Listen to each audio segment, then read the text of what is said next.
listening to Phil Hulett and Friends. I'm Phil Hulett. I thank you for tuning in. This is the talk show where you get nothing but fun, informative, sometimes unexpected conversation about the stories you care about. You'll hear from the experts, authors, and others. And we hope to put a little smile on your face along the way. On today's show, once and for all, is fracking causing earthquakes? Geophysicists have taken a hard look, and we speak with one of them. Plus, whether you're a buyer or a seller, the springtime real estate market is heating up. We speak with an expert who has tips for you. And also, is Bruce Jenner ready to show off his girlish figure? And can you wait to see? Let's meet the friends. She has her hands on the wheel, her eyes on the road. It's Erin Myers. Yes, hello. And there is something that you could be doing behind the wheel that is just as dangerous as a DUI, and it could be affecting you right now. I'll tell you what it is. He's not taking any guff from you or your friends. Say hello to Chris Martin. Phil, we have a runaway candidate for hashtag Mother of the Year. And this time it's for all the right reasons. Oh, good. So it's not, you're not being facetious. No. All right. Nice. Mainly because I don't know what that means. Good. We love you just the way you are, Chris. Stay that way, please. Yes. All right, let's get things rolling. We're going to drive while something, not intoxicated, No. not drunk, No. but something just as dangerous. Yes, and you wouldn't think it is, but yeah, driving while dehydrated, What? apparently. Yeah. I'm drinking water now just to make sure. You have a long trip home, so make sure you are hydrated before you get in the car, because there was a study recently done by the Journal of Physiology and Behavior, and they have Love that found out magazine. it's a good one, right? Yeah. I enjoy it when I'm a need my subscriber. downtime. But they found out that it's just as dangerous to be dehydrated while driving as it is to be drunk while driving. Okay, any idea what the Yes. telltale signs of dehydration are? Because I suspect a lot of us are mid-range or You're all the way. thirsty. I Yeah. think that's the first sign. But maybe there are Well, other things. They said that what they noticed was that there were headaches, lethargy, a fuzzy feeling, all things that are very similar. And they did find out that people who were driving while dehydrated, they were doing things like lane drifting, late braking, riding along the lane in the middle with the bumps. Yeah. And they said that they tested it twice, when you're not dehydrated and when you are dehydrated, and the number of incidents went up more than double. Really? Yes. So drink your water if you're Yeah. going on a long trip. You You know, might have to stop and take a break, but it's better. You know those symptoms that you mentioned, the fuzziness and the, what else was it? The lethargy and Yes. yeah. And just, I yeah. wonder how many people have those every day of their life and just assume, oh, this is what I'm like. This is just me. I'm just this way. And just a couple of extra glasses of water might turn you Yeah. into a completely different person. Yeah, they say that it affects reaction time and focus as well, and concentration, and it can even affect our mood if we're dehydrated. So drink a glass of water, will you? Or more. And I think a lot of people are drinking things that are diuretics, which remove water from your system. Coffee? Like coffee, Tea? soda. Alcohol is also in Especially that on a category. long trip or something. Right, and you wouldn't do that by driving. But somebody once gave me a great analogy about what water does for your body and why it's a good idea to increase your water intake. If you think of your body, which is sort of electrical, like a battery, you need to keep it hydrated for all these electric currents to continue to communicate with each other properly. Otherwise, you got a dry battery, and the next thing you know, you're in a ditch. Yeah, all right. So if Be you're careful. If you're having a Yeah. conversation with somebody and they're clearly being ridiculously stupid, Yes. offer Well, them a glass of water and see if things don't brighten up. it might help. It actually might help. All right, good. Now let's see what else do we have. Oh, you know what else helps? There's nothing to brighten up the day, either at the beginning of the day or the end of the day or the middle of the day. You pick a time. It doesn't matter when. A couple of scoops of ice cream. Yes. Am I right? It's a great thing, ice cream. I mean, it makes you much happier. And Yeah. it can help with hydration, too, I think, because Right. of the dairy. Yeah. But, we've heard of Cold Stone Creamery where you can, go mix in your stuff. Well, now there's Cold Stoned. So apparently... Cold Stoned? Cold Stoned, yes. There is a cannabis creamery based in California. It's an ice cream factory, and they are putting marijuana into ice cream.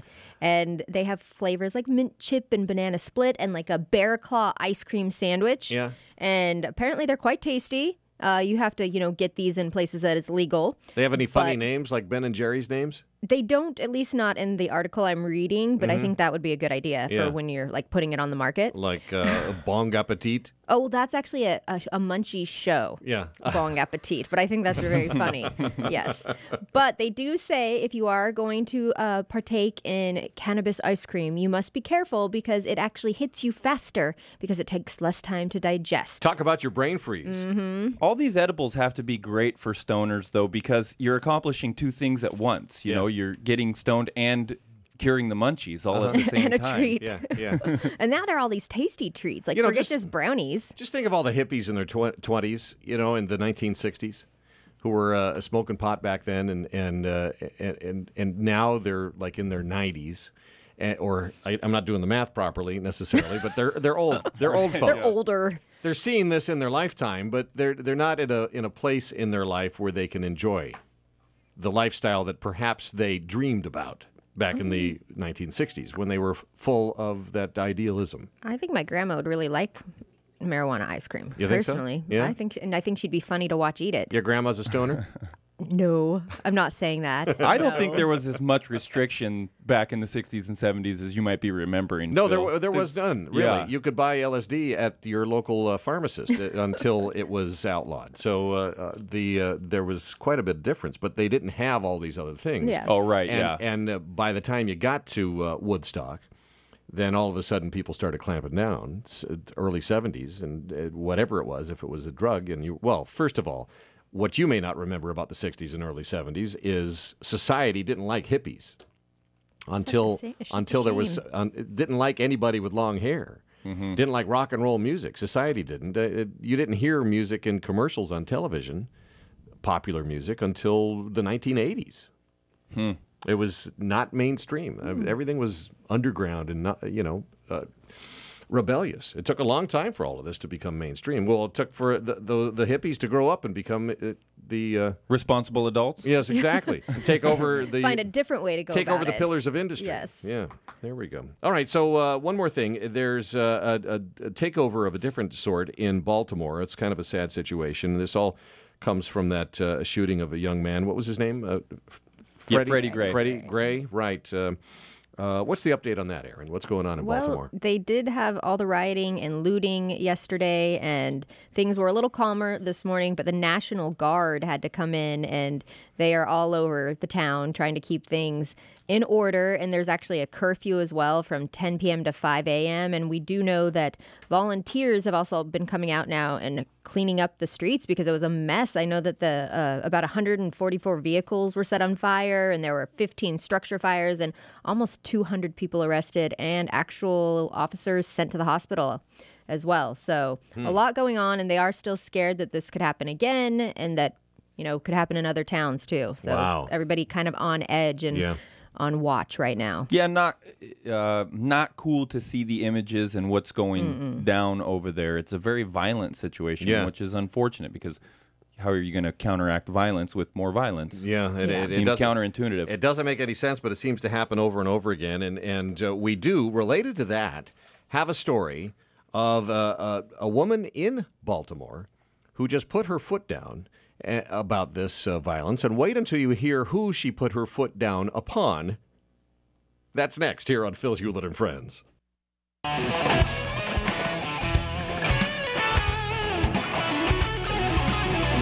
Thanks for tuning in. It's Phil Hulett and Friends. We have a website. Just add the .com after the name of the show, and you're there.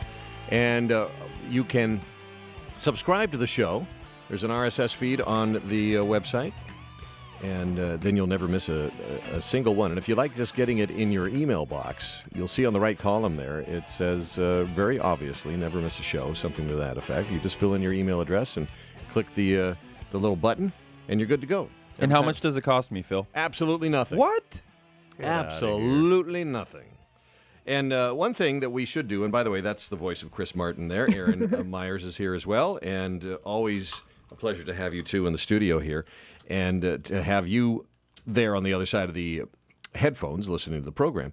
Just a point of clarification, the guy, Freddie Gray, who died in this Baltimore situation, a dude with a long rap sheet, was roughed up pretty badly by police and thrown in a paddy wagon or an ambulance, we're not sure which, and then taken to the hospital where he died from injuries to his voice box and his neck. So it sounds like he had a broken neck. Either had one before he was put into the paddy wagon, or it happened while he was in the paddy wagon. And so that's the... there are several legal issues or discussion points about that. Ultimately, the community feels like it has been wronged, and so thus the rioting. Can never understand why that happens necessarily, but there's some follow-up stories to that, including a couple of the notorious gangs in the neighborhood are banding together to they're having a truce while this is going on. Yeah, that's what they're saying. They're all joining together to help each other out. I can't tell you if this Freddie Gray character was a gang member himself. I don't know that for a fact, but just the same. There is an interesting story that, Chris, you uncovered that perhaps you're not the only one to know about. It sounds like something that might go viral. Tell us about this mom in Baltimore. Yeah, go viral or already has. We're able to sit on our couches and watch the coverage of a lot of this stuff unfolding over in Baltimore. And one mother was sitting on the couch watching it when she saw her son at the Baltimore riots throwing rocks at police officers. So she jumped in her car and she went down there to where the demonstration was, and she confronted her son. And this guy, young man, he's dressed up like a lot of them. He's got sort of a ski mask on. It looks almost like a ninja outfit, all black clothing as well. And she ran up to him and slapped him in the way only a mother can slap a son. Wow. Okay. Several times, but in that motherly, hey, what are you doing? What are you doing type of way. Good she even for yelled her. at him. She goes, take that bleeping mask off. What are you doing this dumb bleep for? Yeah. You Wow. can hear that on the video, so check it out if you want, because this video that she's in has gone viral with the Twitter hashtag Mother of the Year. She did it in front of everybody, all the other protesters. He looks embarrassed, but at the same time, you can tell it's his mother, and there's nothing he can do. He's just sort of like, come on, Mom. Yeah. And then she shoves him over to the car and gets him out of there. That'd have been awesome if she dragged him by his ear back to the car. That'd have been great. It was sort of like that. It was, back Moms of the still head. do of that? Good for her. I think she should have. But if she did enough, that's good. I know they were asking people to come out and take their kids home, and she did a good job of that. Yeah. Interestingly enough, the cops are actually taking this video as something that they can put out there and say, look, all you parents, why don't you come down here and grab your kids and take them home? The latest community policing video, right? Moms, take your sons and daughters inside. Yeah. All right. Let's run with this. I don't know. Rumor has it that Bruce Jenner wants to show off his increasingly feminine figure in a naughty photo shoot. You know what would be interesting about that is I think a lot of women will see it and go, man, he looks great, or he's still going by he. Yeah. That's what he said, but Until the transition is yeah, complete. and then he's going to look better than a lot of women out there, and we're all going to be hurt. This is coming from RadarOnline.com. A so-called insider told folks over there. Now that the Diane Sawyer interview is done, he'll be much more vocal about his new identity, and he wants to show the world how proud he is of his new body. Good. Supposedly, he's looking for a top-quality photographer for a risque yet sophisticated portrait. The source adds, quote, he's still working out the details, but definitely wants this to happen. He's getting more and more confident with his sexuality, perhaps taking note of some of the career moves of Kim Kardashian. Well, he was a part of those career moves, Yeah. too. Did she ask him?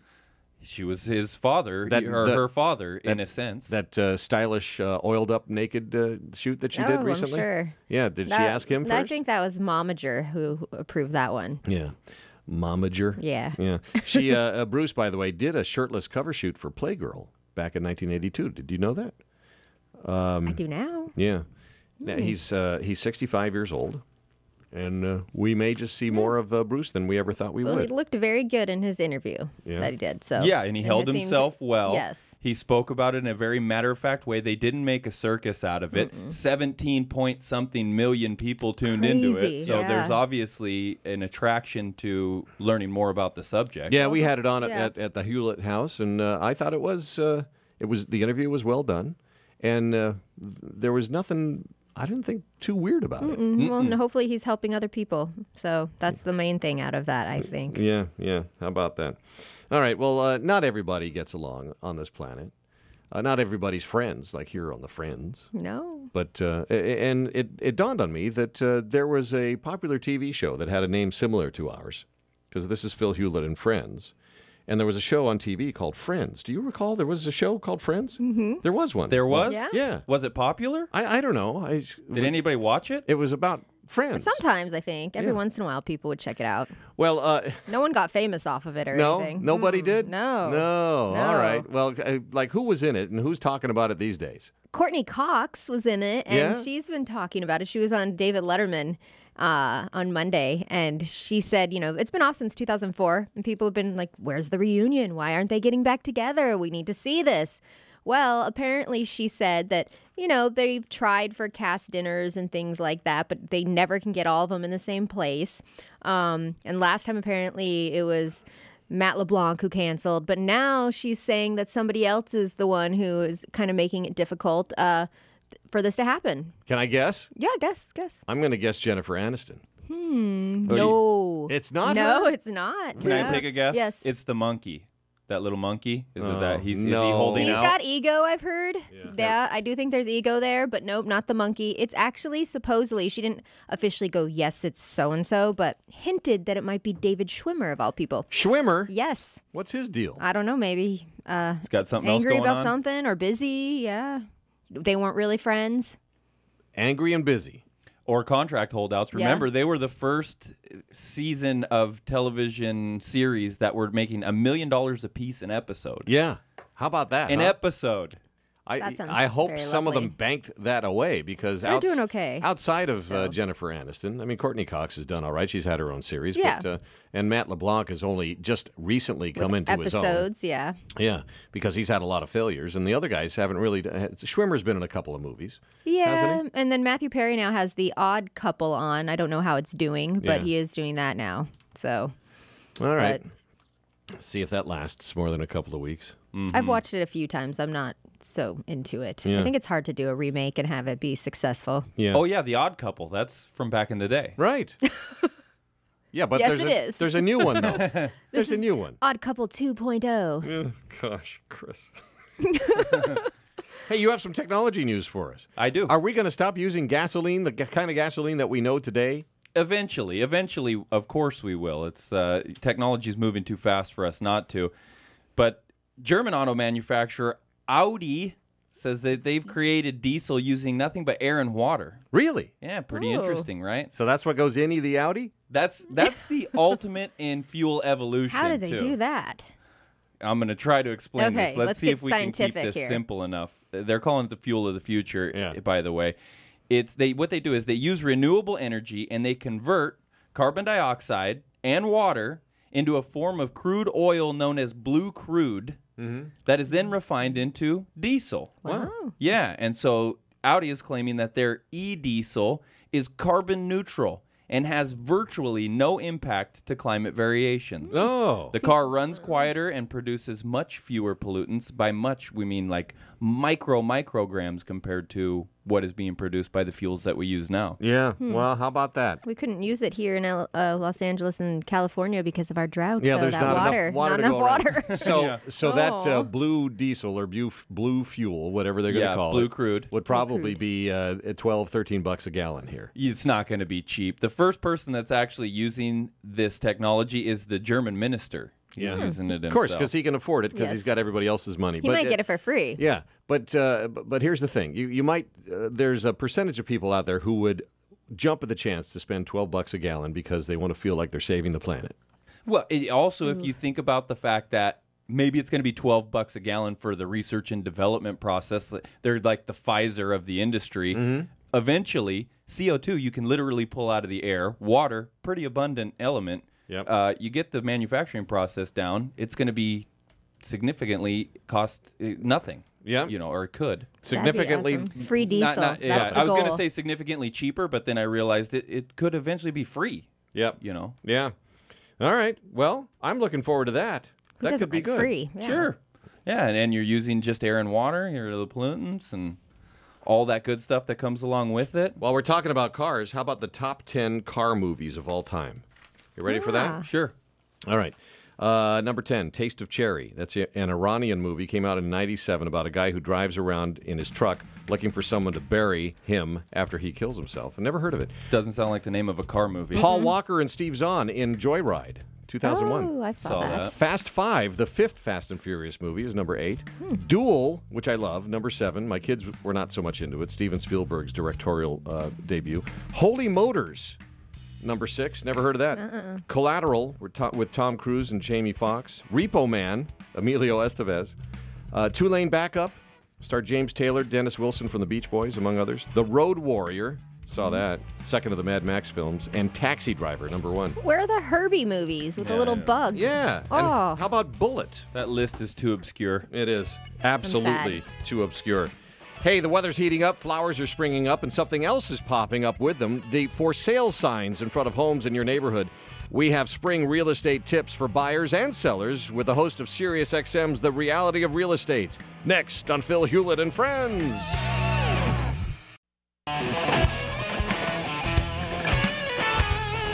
All right, it's Phil Hulett and Friends. Thanks for tuning in. It's a simple question. Is fracking causing earthquakes? Well, the answer may not be a simple yes or no, but we'll see. U.S. Geological Survey released a report this week that digs deep, metaphorically speaking, into those wells beneath the shale deposits for some answers. And joining us live is Dr. Elizabeth Cochran, a research geophysicist with the U.S. Geological Survey at Caltech. Dr. Cochran, hello. Hello. How about a little background first? We know there's been a sharp increase in seismic activity in parts of the country where they're not well known for earthquakes. Remind us where these areas are and when did the spike in shaking begin? Sure. So we've seen a large increase in earthquake activity across several states, mostly in the central and eastern U.S. These include Alabama, Arkansas, Colorado, Kansas, New Mexico, Ohio, Oklahoma, and Texas. Mm-hmm.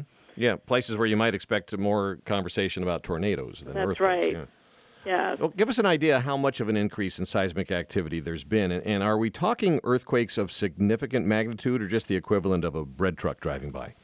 Well, it really depends. How much of an increase depends on where you're talking about. In some places, we see just pulses of increased activity.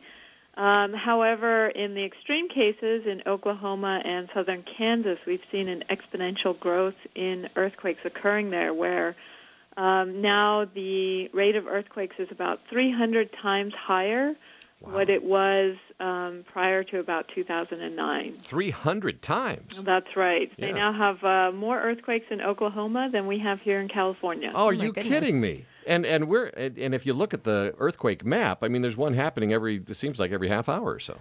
Yeah, yeah. So I believe the number is about 2 magnitude 3 or larger earthquakes every day, where it used to be 2 magnitude 3 or larger earthquakes every year in Oklahoma. Right. And these aren't just the relatively small magnitude 3, 3.5. Back in 2011, there was a magnitude 5.6 in a small town called Prague, Oklahoma. Mm-hmm. And so that obviously caused some damage to buildings in that area. Luckily, it was relatively sparsely populated, however. Yeah. Incidentally, we have a link to the USGS report on our links page under the letter F for fracking. You will see it there clearly stated. And so we're talking about the relationship between fracking and earthquakes, but how does fracking work exactly, and why would it cause an earthquake? Yeah, so the fracking process, or hydraulic fracturing, is when fluid is pumped down into the ground with the express purpose of actually causing fractures. Generally relatively small fractures, and this opens up an area and allows more oil to be produced from a given oil play. I will note, however, that a lot of the increase in earthquakes we're seeing is not actually related to hydraulic fracturing alone.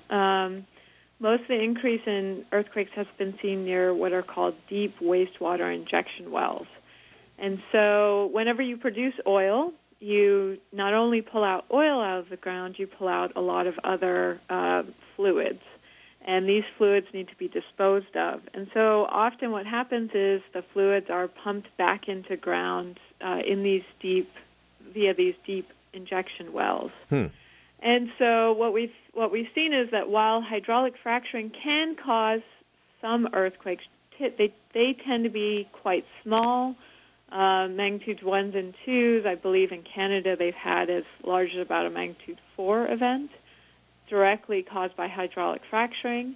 However, most of the increases in seismicity we believe that we've seen in the central and eastern U.S. has been due to these very large wastewater injections. And that process has been around longer than fracking, has it? Yeah, so that's been around for a long time. Part of the reason we think in, for example, Oklahoma, we've seen a large increase in earthquakes is because the volume of water being injected has increased significantly.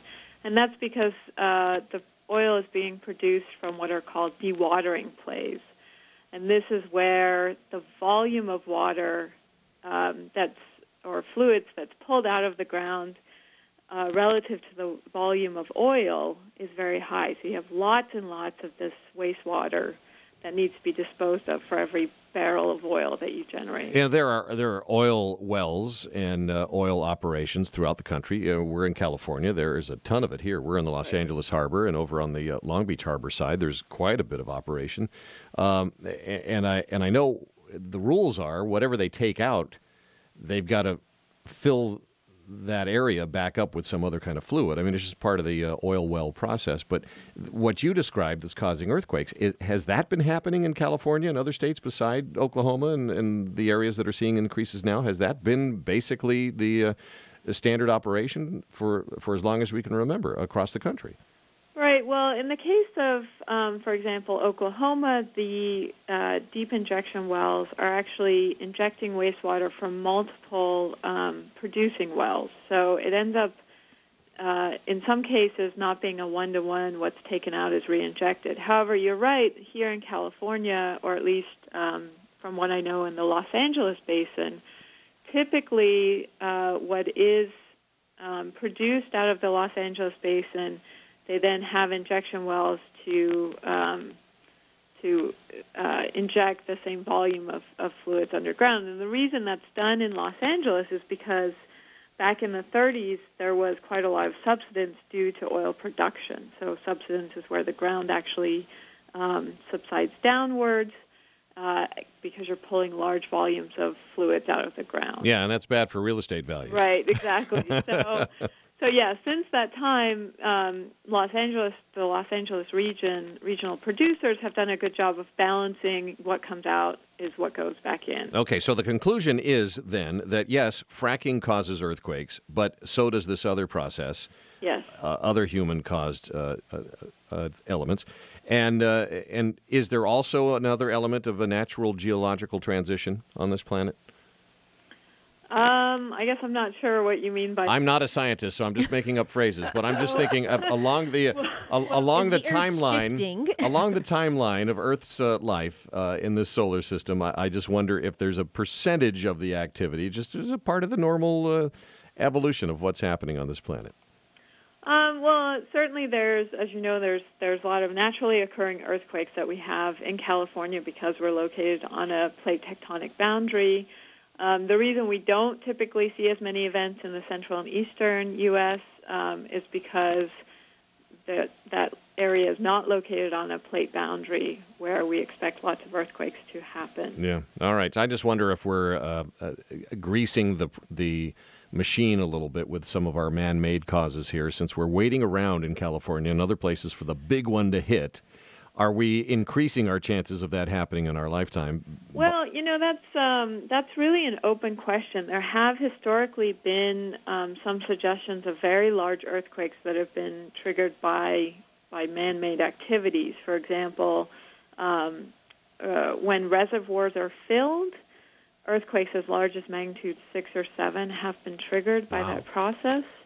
And in 1984, there was a magnitude 7 earthquake in Uzbekistan, which was thought to be triggered by gas withdrawal, or at least one study pointed to that connection. Yeah. And in fact, I don't know if your listeners remember the 2008 magnitude 7.9 earthquake in China, the Wenchuan earthquake. That was a very devastating earthquake, and a number of studies have suggested that could have also been potentially triggered by also filling of a reservoir. Yeah. All right. Well, it sure sounds like the seismic hazard map has included a lot more places in this country than it used to be. And thanks for the good work you're doing over there at the USGS. We always look to you and to Caltech for anything scientific that has to do with the terra we're standing on. And thanks for your information today, Dr. Elizabeth Cochran. Thank you very much for having me. All right. You're welcome. And again, the report is available on our links page. Just go down to the letter F. You'll see the fracking and earthquake report from the USGS, and it's not a difficult read. Hey, that's it for hour one of the program. There's more to come, including evidence of just how delusional men are about women. And ladies, now you can continue to be intimate with your dearly departed husband. And we have real good reason to think twice before you buy tuna. Oh, and our travel guy, he's more or less been living at airports for the last 2 months, and he has a report for you that you will not believe. Those stories and more coming up in the second hour of Phil Hulett and Friends. Next.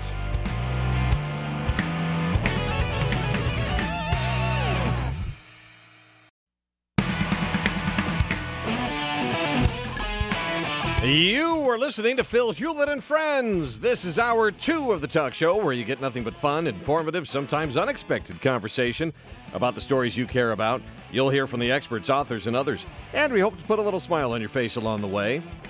This hour, are the Clippers poised to pull off a major upset against the champions? Here's a question for you. Do men have PMS? And admit it, ladies, you've stolen something out of somebody's medicine cabinet. The friends are here. What was that face, Aaron Myers? We do not steal. No. You borrow. And that's Chris Martin maybe. right there. I'm Phil Hulett. Thanks for tuning in. All of that will be revealed to you this hour, and we're so glad you tuned in. All right, but Aaron, cool it, will you? Oh. Get all hopped up. Yes. All right, that's fine. Anger issues. Do you? No. Do we have to check you in? Maybe. All right. I need now, anger management. You know, sometimes music calms the savage beast. It does. And what's this guy? What does he do for a living? Well, let's listen to it first, and you guess, because it's pretty cool.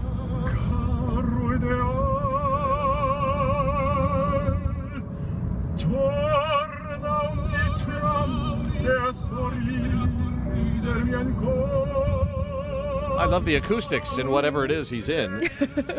The shower. No. That's not the shower? No, not the shower. But what do you guys think? It could be pretty good, right? Yeah. That's opera. That's hard to sing. Yeah. So. Are we having? I'm at a Oh, restaurant and I'm eating pasta, and this is when he comes up. No, but that is a good guess. He is an Uber driver in Really? Boston, Massachusetts, and he was had a guy in his car, and he was taking him around, and they videotaped him singing, and quite talented. So now you can get a ride and a show with some nice music. All right. I think that's pretty great. There's talented people everywhere. Do you get that whether you want it or not? Probably, but hey, I guess. Oh, that great. makes the I got ride- the singing Uber guy. Yes. But I think he's very good migraines. voice. Very No, good voice. It was good. That was very nice. It was nice. It was It's hard singing to do along. You opera. could kind of hear. He Yes. had a recording playing, and he was singing along Yes, with the but recording. at least it wasn't like, oh, that would be me if Yeah. I was singing to you opera in It the was car. nothing like that. Oh, great. You're I got right. the bad singing Uber driver. See, that's what you have to think about. You could get that one, which Yeah. I'm sure those exist too. Oh, gosh. All right. Well, it's enough to send you over the edge and at least give you a mood shift or a swing of some sort. And ladies, you deal with things monthly. And guys, we notice that sometimes we've got to, couch a question a little differently than some other time of the month. But just the same, how about us men? Well- We're pretty even-keeled, aren't we? Ha. That's what you think, apparently. Because, so girls, yes, they say we get PMS, or some of us, every, 28 days, and we might get a little testy. I don't think it's that bad, but we get a bad rap. Well, apparently, you guys get it too. There is man PMS. Where? When? Every 24 hours. What are you talking about? Apparently, yes, guys. I told you we were even-keeled. No. Well, maybe you're just always moody then. Every 24 hours, that'd be a full day, and it just continuously goes on and on and on. No, apparently guys do every 24 hours have a mood swing. And you are more moody than women. Stop accusing me. I feel one coming on. I'm sure. I think you probably had a couple just while we've been sitting here, probably. I have a mood swing every 4 hours. It's called being hungry. Okay. Oh, yeah, there you go. Yeah, I don't know. I guess it's called andropause at 25. But I guess it's decrease in production of testosterone and unchecked, and it causes belly fat, hair loss, oily skin, back acne, gas, and bloating, apparently, too. And low That libido. happens every 24 hours? All of those things? That's rough. I guess so. And what Maybe was it's that not last, that noticeable. What was that last part? Low libido? Low libido. So if this is happening And every mood swings. If this is happening every 24 hours, It can't be then- very long. then does it necessarily qualify as a mood swing, or does it just mean that, okay, this is what it means to be a guy? It's called aging. It's just getting older is what it is. Yeah? Yeah, it's just a slow declining. But the oily back hair thing. Yeah. Well, that's some people experience. Could you imagine if that was actually really noticeable, though? Like, guys would never get dates or get married or anything. I don't know. I mean, oily back hair versus pulling a cleaver on your husband and hacking him up in the kitchen because you're on PMS. I think I'd take the oily back hair over that any day of the week. Yeah, I don't get those symptoms. I don't know many guys that Tell do. yourself that. I can tell you're upset because you want to think that men also have the same symptoms not as women. No, I think you have it worse is what I'm thinking here reading this. I feel bad for you guys now. All I'm saying is I'm not mad at you guys for having an episode once a An month. episode. I'm not. You know why? Because that's rough. It's rough. Yes. It's a rough thing to go We through. get all the hard stuff. Whether or not it's hormonal or not included in it, that's just a rough process to go through. I'd be upset too. Well, apparently, I'll What just the let you hell? know, it happens between like 3 and 9 p.m. That's when you'll start to feel this. And then 9 p.m. on, like when you're going to bed. You were a So, master, sir. Yeah. I was just listening to you at work That was there. good stuff. Wasn't it? Thank you. Yeah. Yeah. I Well, mean- I'm trying to be I'm trying to ignore him. sympathetic. I'm not listening. I'm No, just you're kidding. not? No, just Okay. kidding. Being All right. empathetic to your No, plight. you are. Yes, okay. Our plight. Yeah. Oh, it's not fair. All right. Now, Aaron, we know you love the animals. I do. And there's some photographer out there that loves the animals, or does she? I can't tell because it's cute. The pictures are very cute. But the animals might not be so happy about it. There's an Australian-based photographer, Serena Hodson, and she takes pictures of dogs. This is her latest series, and she's kind of showing that dogs get emotional. And here's how she does it. She takes a picture when they're all cute and fluffy, and then she dumps them in water and takes a picture when they're probably grumpy. Yes. So the pictures are really cute, though, and it shows that dogs definitely have emotions. But unlike women and men who we get moody, apparently the dog's moods, it might last for like 30 seconds, and then they're happy They again. forget very yes, quickly. They are happy again. Yeah. Because I will say, when I give my dogs a bath, they give you the look while they're getting bathed, and then as soon as they're out, they shake. And then they're like, "Oh yeah, I'm clean. This is awesome." Nervous. Sweet. So, I'm gonna go Nervous roll energy. around in the backyard. yes, jump or on my around. bed. Yeah. Right. And if they do seem a little unhappy, just a little treat, and boom, life is new. See, that's all you have to do with women. Give us a treat. What? Every 28 days, give us a nice treat. Well, if you, Uh-huh. Yep. A cookie. all right. Should we wait till after the shower or before? Probably after. Yeah? Because I think just like dogs, we feel better after that too. Yeah. All right. Yes. Just I'm checking. much happier. My dog loves showers or Really? baths. Yeah. That's good. You're lucky. You start to fill up the tub and he just jumps in. Yeah. He's a freak. I have a cat that likes them. Not like somebody likes to sit in the shower and then like pat at the water. All right. We done talking about that? Yeah. Unless okay. you want to talk about dog birthday parties, we could go there. Oh, will you please? I don't know what you're talking about. They- They do exist. Aaron got an invitation from a dog Yes. who was throwing a party for a dog. Is that what happened? Did you Kinda, just call her sorta. friend a dog? No. Hey, I have That's friends what that are it sound dogs. I like. won't lie. No, actual canine. Yes. No, it was a canine dog party, birthday party for 8-year-old Zoe, who is a dachshund, and her mom, a human, threw the party. Oh. And it was my very first dog party, so I brought my dog as well, Luna. Mm-hmm. And there were like 8 dogs and 12 people, and the dogs were running around playing, and the humans were watching them, and they had human food and dog food. Yeah. But the greatest part of the whole party was, when there's treats, dogs tend to get a little feisty. They all want the treat. Yeah. Well, Zoe had a birthday cake. They put the birthday cake on the floor. all the other dogs just sat and let her eat it. Are you kidding? Wow. Not kidding. They knew it was her birthday and that they had to be polite. How about that? So about 10 minutes, Zoe had to lick all the peanut butter off, and then they sliced the rest for them. And they all had their own piece. Yeah. What did you bring Zoe as a birthday gift? I did bring gifts. I brought Mom a bottle of wine, and then I brought Zoe a toy. Now, Zoe's a dachshund? A dachshund. Should have brought a little yellow plastic sports car and call it a Dachshund 240Z. Nah, that's a car joke, ladies and gentlemen. Yeah. Beep, You like beep. that? Yes. Now, speaking of cars, there's a champion fighter out there. He's one of those UFC dudes who's in trouble for something he did with his car. Big trouble. And Chris is going to tell you about that. And it wasn't a Dachshund 240Z. Next, here on Phil Hulett and Friends.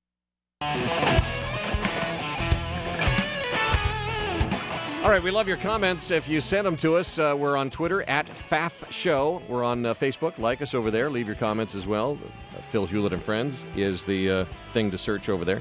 And we have a contact page at philhulettandfriends.com where you can just fill out a form and enter your comment there. We will see it. And you can direct your comment to whichever friend you prefer. And one more thing, you can leave us a voicemail. There's a nice little blue tab at the website. Click on that, and if you have a microphone on your computer, your laptop, I think you can even do it on your phone. I've done it on my phone, on my smartphone. Use your smartphone in this case and leave us a little message.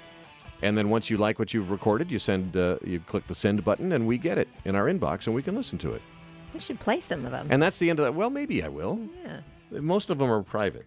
Oh. You know, Oh. people that want to meet you. Oh, okay. Or I Chris. was thinking, Or they want to hurt me. Oh, okay. And That so makes sense. We don't talk about that on the We air. don't play the violent ones? No, we don't want to encourage the bad behavior.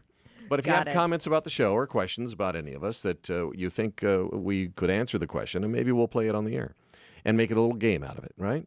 That would be fun. Yeah. I like that idea. All right. Now there's this guy, perhaps the most prolific mixed martial arts fighter on the planet. He's part of that whole UFC domain.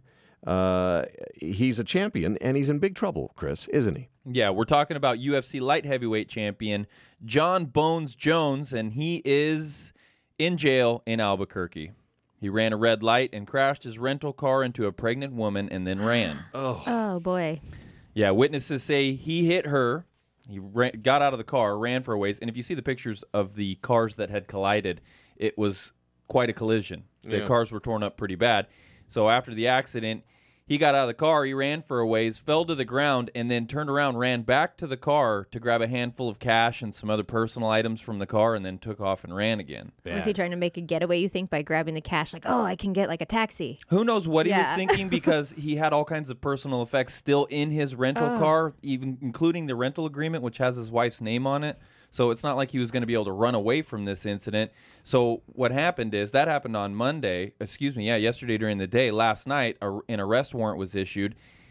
Cops went and got him, threw him in jail, booked him, and now he's going to be facing charges. Now, they're saying that this could have possibly been a misdemeanor until he ran. Yeah, that It was doesn't turned help. into a felony, but they also found some drugs and paraphernalia in the car. Oh, so yeah. How good convenient. chance it was going to be a That's where felony anyway. you're supposed to go run and grab that and take off again, I would imagine. Well, the accident was pretty heavy, and I think that the drugs had sprayed all over the car in a way got that you'd it. have to be there with a pair of tweezers to get it all out of there. Need a vacuum cleaner. The pregnant woman, by the way, allegedly only has a broken That's arm. good. The UFC itself is being encouraged to take his championship belt away after this incident. He's 24 years old. The guy he's a great athlete and is inspiring young fighters all over, but he just can't keep his nose clean. Yeah, I guess not. And so I'm glad she's okay, too. the whole deal is then, if he may not be an evil guy, he may have just made a big mistake. And He's a nice guy if you take what you get when you see somebody at a press conference. You know, you don't really get the behind the scenes of who a person is, but from what you see and what you hear,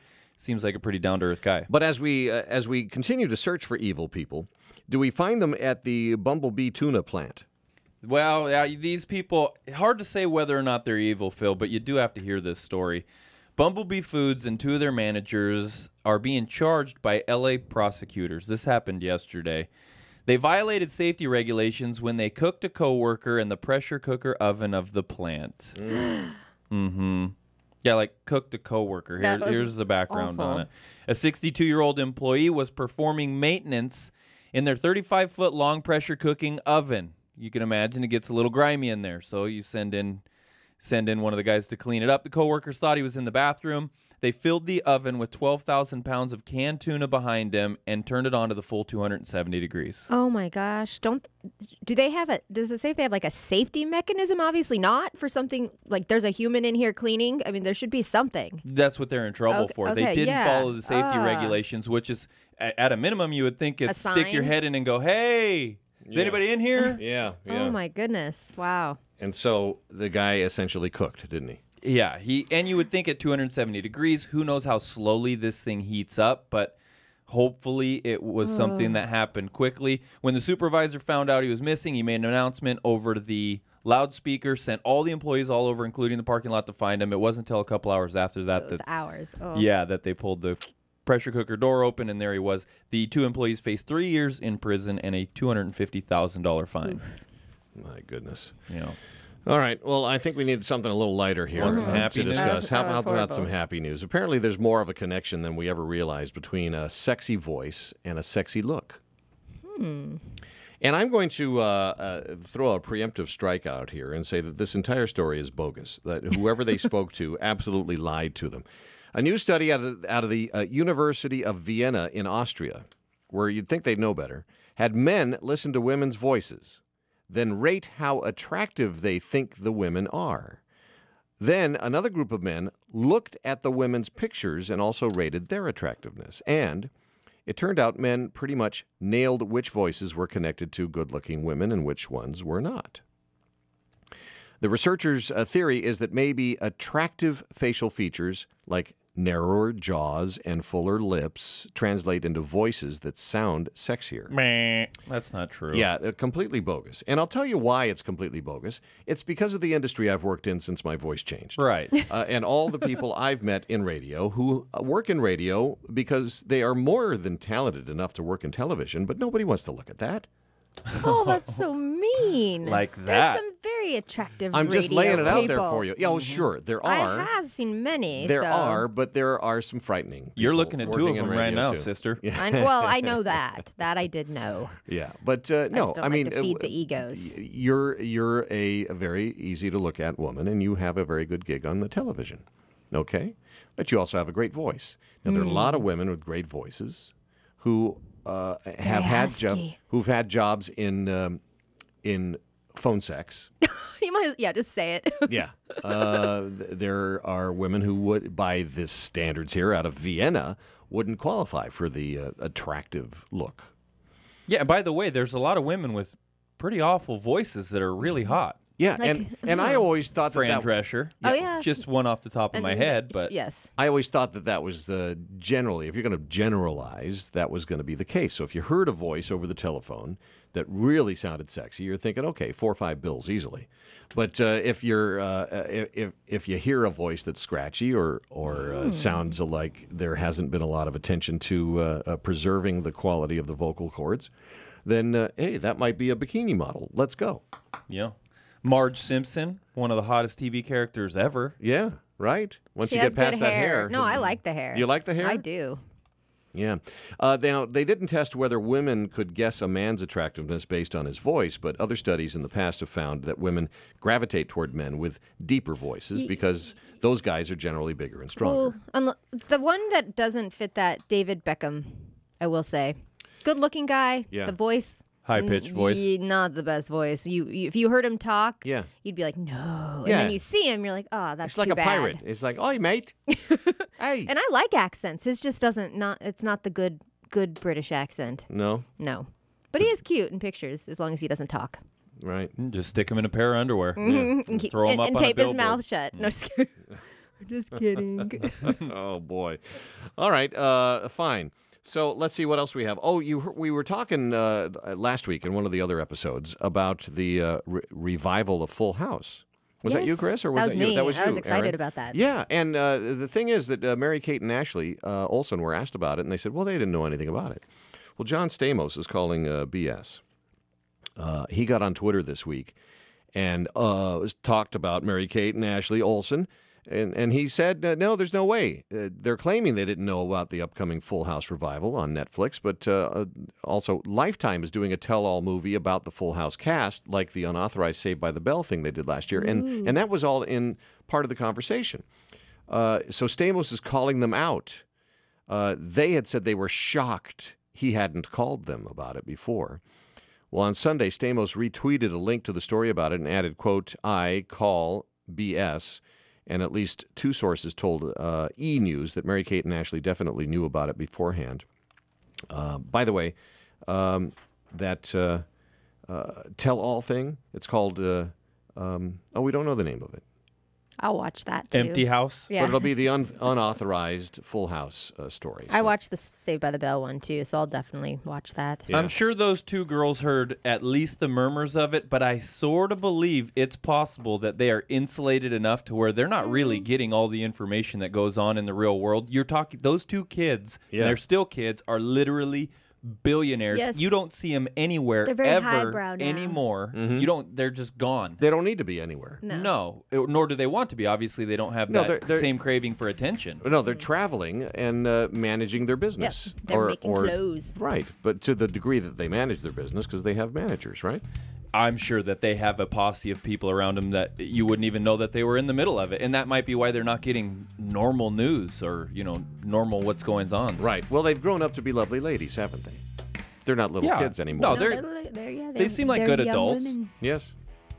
Not like that other one, Stephanie. What happened to her? She turned into a crackhead. Wow, Yeah, she didn't do as well. And her Jodie clothing Sweetin. line isn't nearly as good. Yeah. Great shoes, though. Hey, so our travel guy, he's more or less been living out of airports for the last 3 weeks or so. And he has a thing or two to say, not all good, about the airports in California and along the west coast of these here United States. And he joins us next to tell all, right here on Phil Hulett and Friends.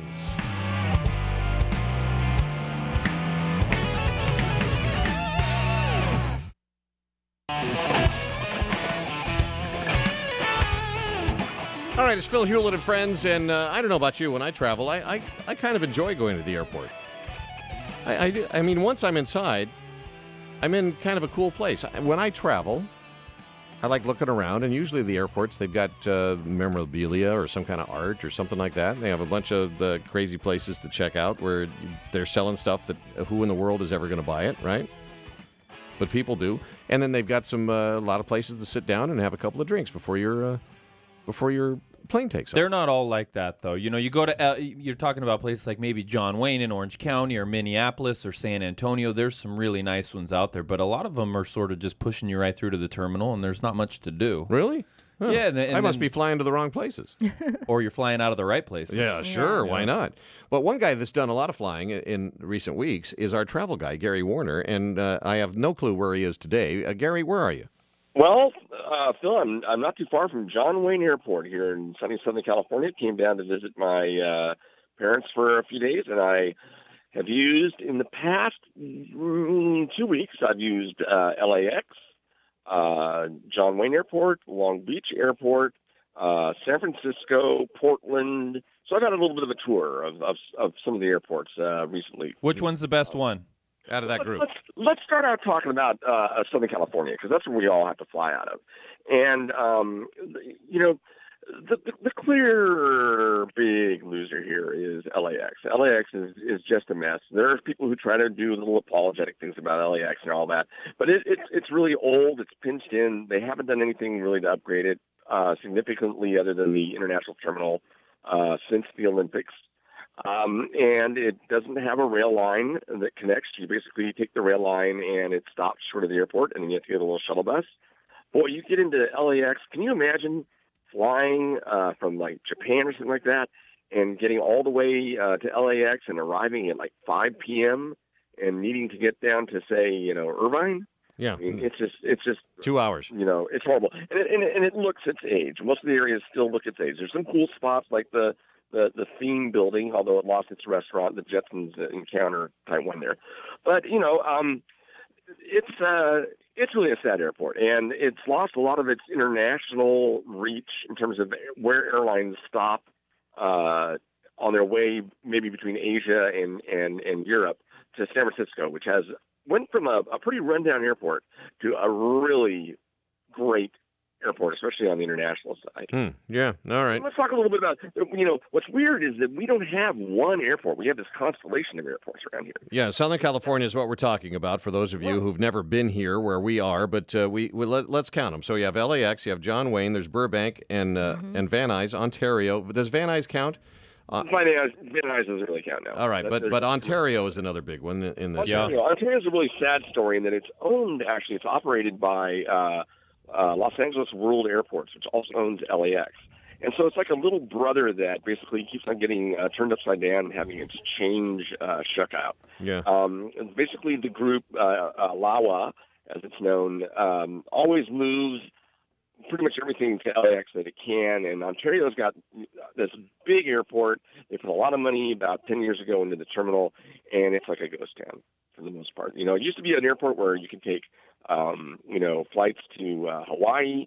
There are flights cross country. ATA, which was a budget airline, big out there, but it's a ghost town. And the city has been trying to get back control of the airport so that it can market it and try to find some new spots. Mm-hmm. Okay. Now, so the one that's really changed the most, is Long Beach. Oh yeah. Have you been to Long Beach lately? Yes, I have, and in fact, the changes that seem to be coming, I'm almost nostalgic for the way the airport was before the changes, even before the changes come, because I don't want it to become a big airport. I kind of like going into a terminal that's got about 7 or 8 desks and a couple of rental car places. Then you go out in the patio and you wait for your plane. Well, I mean, it was in its heydays. It was great with the restaurant upstairs and everything like that, and the 2 Catalina seaplane airlines, which used to be over there. But I think they've done a nice job, and they've kept the historic, sort of nautical Art Deco terminal out there. But the reality is that JetBlue made Long Beach first it was its only West Coast hub, really. And they flew to New York and Boston and everything like that. But as they've grown, they've moved a lot of those flights to LAX. But they do, Portland and, Salt Lake City and a lot of other spots.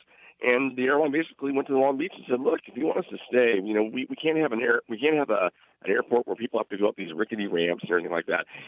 Phil, that's the only airport since 9/11 in which I got on the wrong plane, because those who know Long Beach Airport from before the recent remodel, you would go through the ticketing office, and then you would go out, and there was all these ramps. Yeah. Well, I just happened to get on the wrong ramp, and I ended up getting on a plane to Boston when I was going to Las Vegas. And nobody was paying attention or keeping track of you and your ticket and your baggage. It's wild. It's like a bunch of temporary buildings with, like Gary said, ramps, and then it's all almost outside, really protected by temporary guardrails almost. Right. It's a wild scene. But now it's been completely redone. It's a beautiful interior. They've got some great restaurants, some great coffee spots.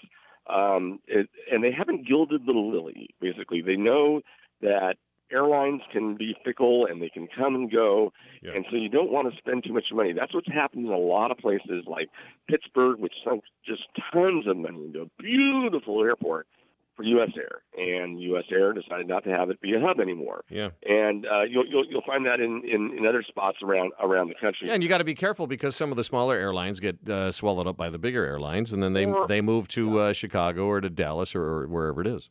Or you have a situation like in Long Beach where basically it's all JetBlue, and if JetBlue decides it just wants to do L.A., all of a sudden it's gone. A big problem out in Orange County is that Southwest Airlines now has more than half the flights. Yeah. And that's sort of a tipping point. And what happens there is that other airlines, the Americans and the Uniteds and things like that, they start scaling back and leaving. Yeah. So you go there, and there's a lot of space in those 3 terminals. Let's move up north with the time we have here, Gary, because I like the San Francisco airport. They've got 3 airports to consider up there. There's the Oakland and the San Jose, and then I like the San Francisco because you walk out the door and you jump on the BART and you go just about anywhere you want to. Oh, yeah. Awesome. Yeah. Awesome. It's one of those ones where I often stay down. I use my Sheraton points and stay down at the Palace Hotel, and you basically can just get on the BART there and be downtown, and then walk over to the ferry building and have dinner. No, it's a great airport, and like I said, it used to be a wreck. They spent a lot of time and money to make this sort of horseshoe-shaped light rail system that is just awesome. Yeah. And it's a great airport. Sacramento is a different case. Same with San Jose.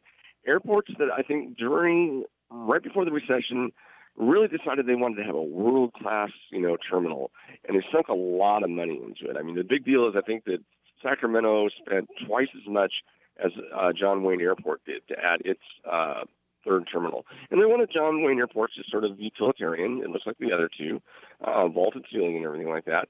But, Sacramento isn't getting those flights that it thought it was going to get. I'll tell you one other airport that's up there is Oakland. And if you think about the Oakland Coliseum, if you've ever been to the Oakland Coliseum and you think, all right, is this a place where I would want to take the wife and kids for a ride at 2 in the morning on a Saturday? And you probably would answer that question with a no. And not far from there is the Oakland airport. And I was about an hour and a half early for a flight one day. So I said, all right, well, I'm going to stop somewhere in this park-like city of Oakland, and I'm going to grab a bite to eat. Well, I was driving for an hour and didn't find anything. I said, well, look, there's a Denny's right across the street from the airport. I could go over, sit down on the bar stool and order something real quick, wolf it down, and get out of there. Well, I went inside, sat down on the bar stool, and half an hour later, no one had even made eye contact with me. And so I got up and left hungry, and I got into my airplane. At the post office, they don't want you to recognize them. Right. I mean, has Oakland gotten any better? I mean, they've got an issue with the neighborhood. I mean, the thing with Oakland is it's the low-cost airport. When things are really expensive over in San Francisco, prices actually have gotten better in San Francisco because they've got a little bit more competition. Southwest is in there. Virgin America, which is that outstanding airline, is over there. Oakland used to be the place when I was going to school in the Bay Area that if you flew into Oakland, you could get a ticket for half price compared to San Francisco. They also were all the international charters would fly out of that, World Airways, things like that. Sure. But no, it's not a great airport. It's a pretty rundown airport. The great thing about Oakland used to be that you could walk out of the terminal, walk maybe 100 feet, and you're right in the rental car lot. Yeah. But after 9/11, they made them move it out, and it is now one of the most distant rental car spots. Anybody, if you're not familiar with Oakland, maybe you're familiar with Phoenix or Las Vegas. Those are another two where you're talking about you better add a half hour, 45 minutes on getting from one. Yeah, good luck in Vegas. Let's talk about one more airport out there, which is Bob Hope Airport. Yeah. Okay. Small airport, but it's really sweet, and it's right on the rail line. So you can actually take the train up from Union Station or even from Orange County if you wanted to. Mm-hmm. And they have a shuttle that goes over there. Plus, it's one of these things. I love these airports that are named after people. Bob Hope Airport, things like that. Sure. We got a John Lennon Airport in Britain, in Liverpool, and I flew to George Best from there to George Best Airport, who's an old soccer player in Northern Ireland. How about that? Well, maybe one day they'll name an airport after you, Gary Warner. Yeah, no. Here's the thing I want, Phil. Yeah. Is when I die, and you can help with this, I want you to create a plot, and there'll be a headstone, and in front of it will be this white gravel, okay? And on the headstone it will say, the white zone is for immediate loading and unloading only. I love that. Gary Warner, a pleasure to speak with you. Where are we going to catch you next week? It's a little bit up in the air. I'm actually going to be spending some time down. I had planned on being back up in the Northwest. I'm going to be down here for a while, and might be down in La Costa, that area. Ooh. It's just all right. Whatever the wind strikes. I got a lot of free time right now, and I really got a Jones to travel. I love that. Well, we'll talk to you again next week, and we can't wait to hear from you. What's that? You going anywhere? Yeah, I'm going up the street. I'm going to spend all my time either here or in Anaheim for hockey games. Yeah. Oh, that's right. Hey, man, congratulations on that. Well, thank you very much. So you're going to Calgary? No, I'm not going to Calgary. Calgary's coming here to see me. Oh, that's good. Well, pretty area up there. It certainly is. You take very good care of yourself, and we'll talk soon, okay? All right, Gary. Thank you very much. Bye. All right, there he goes. He's our travel guy. And you could tell he's got the Jones. Is that what he said? He does, yes. He's jonesing. Mm-hmm. He's absolutely jonesing. All right, let me see. Just a quick look at what we have coming up to wet your whistle. We were talking sports a moment ago, and I cannot believe the Clippers are still in the playoffs. And maybe they can, and maybe they can knock off the champions. We're going to talk a little bit about that and a couple of other things that you won't believe next, right here on Phil Hulett and Friends. All right, it's Phil Hulett and Friends. New survey found that about 40% of women admit they've dug through their friend's stuff in the bathroom. No. 40%. 33% have gone through their boyfriend's bathroom for evidence that he's cheating. That one's maybe different. And 5% admit they've stolen something out of a friend's medicine cabinet. These are some very honest women. Who's right? taking these surveys and being so honest? That's just women. They didn't ask me because I'd be like, no. What, are you kidding? Of course not. Okay, and what better way to honor your dead husband or boyfriend than making sure he's with you for all of your future sexual adventures? There's a new way to pay tribute to your dearly departed loved one. It's a special sex toy that's filled with his ashes. That is so wrong. And if you order one, it also features a perfume spray bottle you can fill up with his old cologne. Oh, boy. I think you just take pictures and remember them that way. I don't know. That's the best thing to I'm do. trying to decide if I'm in favor of taxidermy and just having a comfy chair in the house and leaving your wife or husband in the house, I'm trying to decide just how twisted you really are. I know. Because I'm not sure I feel comfortable being in the same room as you. I don't know. I mean, I'm going to stuff you. I mean, think about what we do. I mean, we either burn somebody or we put them in the ground in a box. Yes, That's you true. release them back into the universe. Yes, they're you don't becoming capture part them of and the stick them on earth the again. wall. One then with you, nature. Then you go back and you visit the box or you visit the urn or you stand out on the pier and wave at the ocean if their ashes were scattered in the sea. Now, why not, if you're doing that, why not just go all the way with your precept there and put her or him in an easy chair in your house? Okay, so let's take this a step further if you want to go down this road. So, Phil, do you change the clothes periodically of the individual that you have stuffed in I suppose your living you'd room? have to do that. Maybe yes. around holiday time, you put them in a little bit of a Santa outfit. Sure. No, you Why have not? to do the holiday sweater. That's horrible to look at. And That's then do you better. just string Christmas lights around them as you're putting them up around the rest All right, of the now house? clearly it's an issue because people would be uncomfortable if they came in the house and they saw. Well, No, yes, what do you do? Do I you stick couldn't- them in the closet then when people are over? But all I'm saying is that we're comfortable with Just slide 'em under the with bed. with our current process because we've been doing it for so long. Yeah, but there's something And really because- wrong with stuffing your wife or husband and There's wrong with the putting- whole thing yeah. from the beginning, what you were talking about with the ashes and the perfume. It's all That's bad, twisted. too. Is that wrong? Oh, Yeah. my gosh. It's not Here, my idea. I'm Is gonna that wrong? spray him all over my All neck. I'm doing is Ooh, throwing it no. out there for you to to question your standards Yeah. and your understanding of norms, right? I'm going to Yeah. turn the diamond ring that you can make out of your loved Yeah. one. That All was a right. while Okay. back. Hey, That's that's what a I'm gonna thought. do. That's not a bad idea. All right. You take their ashes, you make it into a ring? Now, when you hit this danger zone in your conversation, you immediately say, "Let's talk sports. How are the Clippers doing?" The Clippers are doing well enough to still be in the playoffs. Yeah. And they're facing a very tough team, the defending champions San Antonio Spurs. Yeah, it's only Game 5. Yeah, that boggles you, huh? It does because hockey playoffs started around the same time as the NBA playoffs, and we're already done with the exception of one series that's gone to the 7th game, and they're already done with the first round. Yeah, and you guys are going back and forth to Canada in a lot of cases. Exactly true. But a lot of the games are close to ending. The series with the Spurs and the Clippers is one of the most watched series, and it was put basically last game viewed on the first day, and it's the last game viewed on every Money set ratings, of series. yes. It's the highest ratings getter in the playoffs. So anyway, they're tied 2-2. San Antonio 1-1 here. We 1-1 there. But here we all come back home to L.A., Go it's tied Clippers. 2-2. Yeah, I agree with you. Go Clippers. So it's essentially a 3-game series. Yep. And 2 of the games are at Staples Center. All right. Well, think they can pull it off? Of course. Yeah, Yeah. of course. They're one of the Can do most it. talented teams in the NBA. All right. Just Good. got to keep their head straight. Good.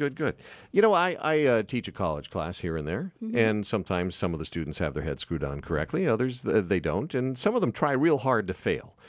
Now, the school doesn't like when all the students fail. They'd rather have better grades, and then somehow it's the professor's fault if the students try real hard to fail. But there's this one professor who he had it. He's thrown up his hands because the students were such idiots. Isn't that right? Apparently, yes. At Texas A&M in Galveston, there is a professor there, and he said he wanted to fail his entire class of 36 or so students, but the school will not let him. But here's why he did it. He says he wanted to.